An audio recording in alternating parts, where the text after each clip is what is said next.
My name is Clayton Salley. I'm from Austin. I'm an artist and metalsmith at the Texas Tech School of Art. Sometimes I start my process by randomly sketching spicules and choosing one that feels right. Each spicule has a different feeling, a different expression. They're similar, but there's slight variations. I take what I like, cut it out, discard what I don't like about a spicule, and then I make some iterations. Once I figured out some qualities I like about a couple spicules, I'll make a whole bunch of copies of them. Most immediately, these are about nature and my connection with nature. This initially began just with the curiosity of what these spicules are to me, what they mean, and what I can do with them.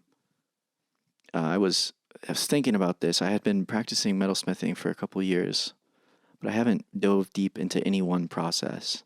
But this process was really important to me for some reason. I didn't know why. So after talking about this with some other artists, some friends, I got the advice to just make as many as I can. Somebody told me it'd be a good goal to just start with 100 of them, then maybe 1,000. I learned this is a very intuitive and spontaneous process, and that became very important to me. If you produce without thinking, then what you are producing is a look into your interior world. These objects are an exploration of my subconscious and of the environment that I'm brought up in. So this is a hammer I forged, and it's specifically for spicule making. A sort of rounded end on this side that's going to move the metal. And when you close the spicule and you get to this small end, you really need a small flat space. That's what this end is for.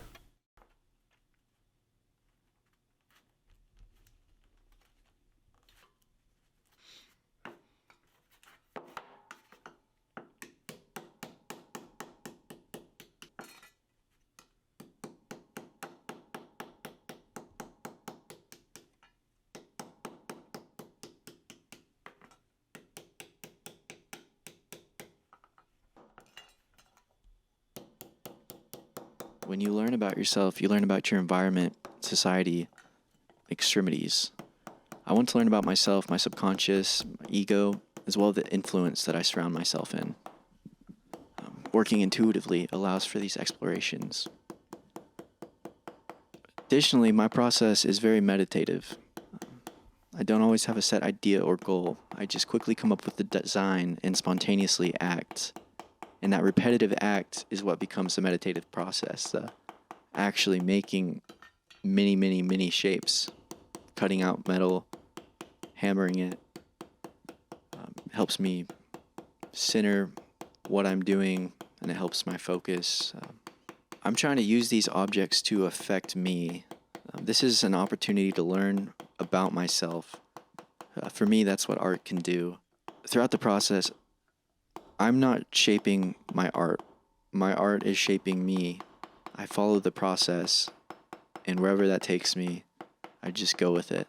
Through the repetitious acts in the process, my ego is often set aside. I might have to, my mind really might be telling me I don't want to sit down and cut out these metals for hours and hours. But I've decided it's important to study my subconscious, to study my ego.